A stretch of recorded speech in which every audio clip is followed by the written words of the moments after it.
헤드라인입니다. 대검찰청은 벌금 미납자 사회봉사 집행과 관련해 세부 처리 방안을 마련했습니다.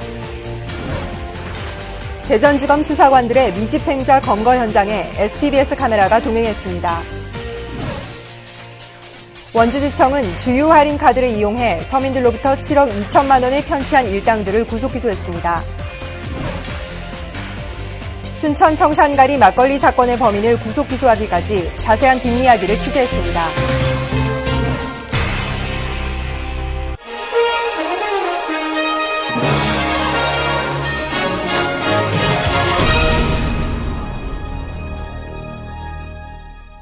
안녕하십니까. 검찰 포커스 정수정입니다. 경제적 능력이 없어 벌금을 납부하지 못하는 사람들에게 사회봉사를 통해 미납벌금을 대신할 수 있도록 하는 벌금 미납자의 사회봉사 집행에 관한 특례법이 9월 26일부터 시행되고 있습니다. 검찰은 이와 관련해 세부 처리 방안을 마련했습니다. 박종선 기자의 보도입니다. 지난 9월 공무집행 방해로 200만 원의 벌금형을 받은 김모 씨. 그러나 집안 사정이 여의치 않아 벌금을 낼 만한 형편이 못 됩니다. 예전 같으면 벌금을 내지 못해 교도소에서 노역을 해야 할 처지지만 이제는 그런 걱정을 덜 수 있게 됐습니다. 이번에 저희 집사람이 이제 고관절 수술을 받았습니다. 벌금 낼 돈은 없고 그렇다고 가서 주택에 가서 40일 동안 있는다는 거는 집사람한테 무리가 있을 것 같고 그래서 이 사회봉사 명령 신청을 좀 하게 됐는데 어떻게 좀 잘 좀 됐으면 좋겠습니다. 지난달 26일부터 벌금 미납자의 사회봉사 집행에 관한 특례법이 시행되고 있습니다. 300만 원 이하의 벌금에 대해 경제적 사유로 벌금을 낼 수 없다면 사회봉사 활동을 신청할 수 있게 된 것입니다. 직접 신청한 사람들과 면담을 통해서 과연 이 사람이 정말로 수입이 없고 벌금 납부 능력이 없으며 또 진심으로 사회봉사 활동을 할 만한 정신 자세나 그런 태도 등을 가지고 있는가도 종합적으로 검토해서 판단하고 있습니다. 이에 검찰은 사회봉사 신청 관할 검찰청 판단 기준 미납 벌금이 수건이 있는 경우 사회봉사 기준인 벌금액 300만 원 초과 여부 판단 기준 및 처리 방법, 신청서 첨부 서류 중 반드시 첨부해야 하는 서류 등에 대한 방안을 확정해 시행키로 했습니다. 신청서 첨부 서류 중 필수 서류에는 판결문 또는 약식명령서 사본, 소득금액 증명원 또는 소득이 없어 신고를 하지 않는 경우에는 이를 확인할 수 있는 자료, 재산세 납부 증명원, 재산이 없는 경우엔 비과세 증명 서류가 있습니다. 신청서 제출 시 필수 서류를 모두 구비하지 못한 경우에는 신청서 제출일로부터 3일 이내에 서류를 구비해 제출토록 하고 3일 내에 정당한 이유 없이 제출하지 않을 경우에는 신청이 기각됩니다. 더 많은 인력이라든지 아니면은 다양한 프로그램 개발을 통해서 이제 경제적 형편이 어려운 사람들을 단기 노역장 유치로 부터 해방시키는 그러한 노력들을 많이 할 것으로 기대하고 있습니다. 특례법 시행으로 단기 노역장 유치에 따른 범죄 학습을 막고 사회봉사를 통한 교정 효과도 높일 수 있을 것으로 보입니다. SPBS 박종선입니다. 법원에서 실형이 확정되고도 신병을 확보하지 못해 형을 집행하지 못하는 자유형 미집행자. 최근 탐문 위주의 검거 방식에서 벗어나 통신 장비나 인터넷을 이용한 방식이 도입됨에 따라 검거율이 꾸준히 높아지고 있습니다. 대전지검 미집행자 검거 현장에 SPBS 카메라가 동행했습니다. 송기현 기자입니다. 대전지검 자유형 집행계. 미집행자를 검거하기 위해 수사열 중인 사람은 경력 9년의 조창길 수사관입니다. 미집자 안모 씨는 집행유예 기간에 무면허 음주운전을 한 것이 적발돼 도피 생활을 해왔습니다. 통화 내역 분석 끝에 자주 통화한 연락처를 알아낸 조 수사관. 곧바로 남창희 팀장에게 보고합니다. 짬뽕집에 배달 한번 시킨 적이 있거든요. 거기 가서 해보면 음식처 파악할 수 있을 것 같습니다. 그럼 막 나가지고. 말이 떨어지기 무섭게 차에 올라탑니다. 주소 불러봐, 주소. 네. 1400번지. 1400번지. 출발에 앞서 미집자의 사진을 앞에 붙이는 수사관들. 이렇게 하는 데는 특별한 이유가 있습니다. 항상 다니면서 얼굴을 항상 보고 있어야 딱 나타나더라도 자구나 이걸 인식을 하기 위해서. 만반의 준비를 마친 가운데 차량이 빠르게 내달립니다. 이들이 향하는 곳은 통화내 분석을 통해 알아낸 식당. 미집자가 종종 배달을 시켰던 곳입니다. 전화번호는 알아요. 그러니까 날짜하고 전화번호는 아니까 장부만 보면 우리가 그것만 확인해 보면 되거든요. 식당 주인의 협조로 어렵지 않게 미집자의 은신처를 확인합니다. 여기 있다. 여기 있네. 어떻게 갈마도 몇 번째야? 근데 이게 지금 전혀 새로운 주소지거든요, 이게요. 그러니까 한 군데만 더 가보죠. 또 다른 식당에 들러 미집자가 자주 전화한 것을 확인한 수사팀. 조금씩 미집자에 대한 수사망을 좁혀간다는 확신이 들기 시작합니다. 이 번호가 맞는 걸로 우리는 확정이 됐으니까 우리 잠복하면서 하고 있다가니 얘가 나타나면 그걸 하기 전에 검거할 건가. 이제 최종적으로 미집자의 집으로 가서 본격적인 잠복 수사에 들어가기로 합니다. 시간과의 지루한 싸움을 앞두고 수사관들은 긴장하기 시작합니다. 피의자는 과연 집에 나타날 것인가? 먼저 미집자의 집 우편함과 인근 상황부터 살펴봅니다. 일단 얘는 지금 다른 지역에 있어요. 그러니까 올 때까지 일단 한번 기다려 봐야 될 것 같아요. 잠복 근무가 시작되고 2시간 정도 흘렀을까. 어디 가요? 잠깐만 돌아보고 올게. 예. 갑자기 자리를 뜨는 남강희 수사관. 그는 어디로 가는 것일까? 네. 전화를 받은 남 팀장과 조 수사관이 급히 뛰어나갑니다. 이들이 들이닥친 곳은 다름 아닌 인근의 PC방.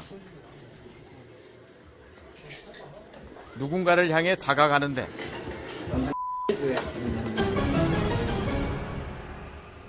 옛날 음식이 하시죠.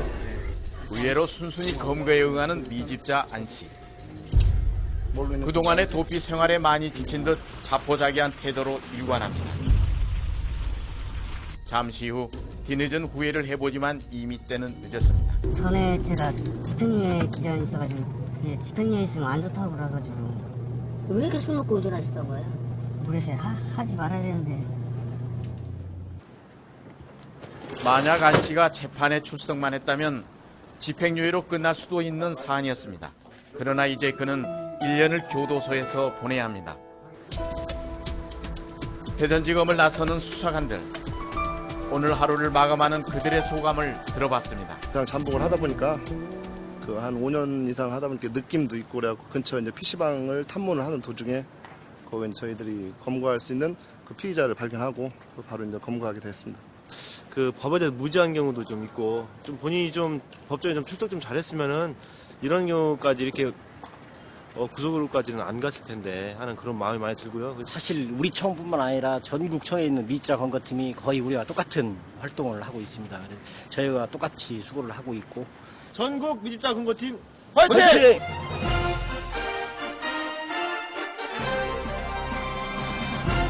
SPBS 송견입니다.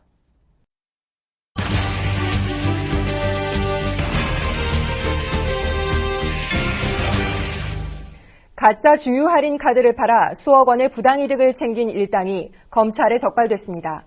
원훈주 기자의 보도입니다. 모 업체가 발행한 이른바 티끌카드라는 이름의 선불제 주유카드입니다. 휘발유나 경유를 리터당 300원 정도 할인 혜택을 받을 수 있다고 광고하고 있습니다. 45만 원권부터 550만 원권까지 매달 일정 금액을 최대 16%의 할인된 금액으로 주유할 수 있다며 소비자들을 끌어모았습니다. 이 업체는 또 주유소를 상대로 카드 가맹점으로 등록시켜주면 무조건 선불로 대금을 결제해주겠다며 전국적으로 40여 개의 가맹점도 만들었습니다. 1년여 동안 모든 것이 순조롭게 흘러가는 듯 보였지만 몇 달 전부터 카드를 쓰지 못하는 상황이 발생했습니다. 처음에 220만 원 구입하고 나중에 또 660만 원 구입해갖고 2달 정도밖에 못 쓰고서는 바로 주유소를 갔는데 안 된다고 하는 거예요. 카드 발행 업체로부터 카드 대금을 받지 못한 가맹점들이 기름 공급을 중단했기 때문입니다. 선입견 게는 손해볼 게 없으니까 그냥 한 거죠. 그런 식으로 한 몇 달을 갔어요. 그러다가 금액이 많이 늘어나면서 그러다가 발목이 잡힌 거죠. 검찰은 이 같은 사실을 기초로 카드 구입 피해자 450명의 피해액 5억 9천만 원과 함께 결제 약속만 믿고 기름을 제공한 주유소 16곳의 피해액 1억 3천만 원도 밝혀냈습니다. 이에 따라 검찰은 카드 발행 업체 대표 우모 씨 등 2명을 사기 혐의로 구속 기소했습니다. 검찰 조사 결과 이들은 당초 자본 능력이 없음에도 불구하고 무리하게 사업을 추진해 가맹점이 끊기는 상황에서도 계속해서 카드 가입자를 모집, 피해자가 늘어난 것으로 드러났습니다. 월 매출이 지점별 10억 이상 매출이 돼야 그렇게 이루어질 수가 있는데 월 매출 10억 달성한 적은 이제 한 번도 없는데도 불구하고 계속해서 그 13% 내지 16%는 적자를 발생할 수밖에 없는 상황에서도 그런 상황을 알면서도 계속 판매해서 피해가 발생하게 된 것입니다. 계속되는 기름값 고공행진에 한 푼이라도 아껴보려는 사람들에게 더할 나위 없이 좋은 기회인 것처럼 보였지만 결국 서민들의 분통만 터뜨린 결과를 낳았습니다. 똑같은 100만 원을 사도 기름은 그거보다는 더 1, 20만 원이고 더 넣을 수 있다고 해갖고 당연히 어려우니까 조금이라도 더 넣을 수 있다는 말에 정말 반년치 월급이거든요. SPBS 원은주입니다. 지난 7월 순천에선 성산가리가 든 막걸리를 마시고 주민들이 숨지는 사건이 발생한 적이 있었습니다. 이 사건을 수사했던 순천지청을 찾아 자세한 내용을 들어봤습니다. 정영민 기자입니다. 집 앞에 놓인 막걸리를 작업장에 가져가 나누어 마셨다가 최모 씨 등 2명이 사망한 순천 청산가리 막걸리 사건. 순천지청의 수사 결과 밝혀진 범인은 바로 피해자 최 씨의 남편과 딸이었습니다. 피의자 백모 씨 부녀가 처이자 어머니 피해자 최모 씨에게 청산가리가 섞인 막걸리를 건네주어서 그렇다면 자칫 미궁 속으로 빠질 뻔한 이 사건은 어떻게 풀린 것일까? 사건 발생 20일 후 경찰 수사가 활발하게 진행될 무렵 피해자의 딸 백 씨는 돌연 이웃주민 배모 씨를 처벌해달라며 경찰에 고소장을 제출합니다. 그가 자신을 지난해부터 여러 차례에 걸쳐 성폭행했다는 이유에서입니다. 배모 씨가 백모 씨의 딸을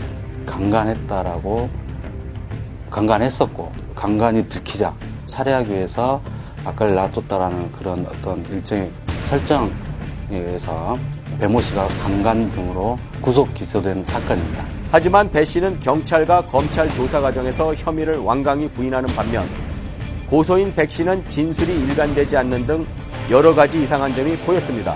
진술이 일관되지도 않고 또한 구체적으로 그 사람 얼굴, 몸 상태, 점 같은 특이점 이런 것도 전혀 기억하지 못하고 그다음에 결정적으로 시골에서 옆집 아저씨한테 성추행을 당했다라면 어머니가 돌아가시기 전에 문제 제기를 했을 것인데 어머니가 돌아가시기 전에는 문제 제기를 하지 않고 있다가 어머니가 돌아가시자마자 일련의 과정으로서 문제 제기를 하고 검찰 조사가 진행될수록 백 씨는 모순되는 진술을 반복하다 결국 강간은커녕 성추행도 없었다는 사실을 자백하기에 이릅니다. 그렇다면 그녀는 왜 배 씨를 무고했을까? 이어서 그 무고한 경위를 조사하는 과정에서 어머니를 죽인 범인이 필요해서 배모 씨를 지목하여 고소를 하게 되었다. 자신이 어머니를 죽였다. 이렇게 진술을 받아냈습니다. 이로써 억울하게 누명을 쓰고 구속당한 이웃 남자의 결백을 입증하고 더불어 살인사건의 전모까지 밝히게 되었습니다. 한편 순천지청은 일부 언론에서 제기하고 있는 강압 수사 의혹에 대해서도 모든 중요 진술에 대한 영상 녹화 조사가 이루어졌으며 보강 증거를 확보한 만큼 공소 유지에 강한 자신감을 보였습니다. SPBS 정정민입니다.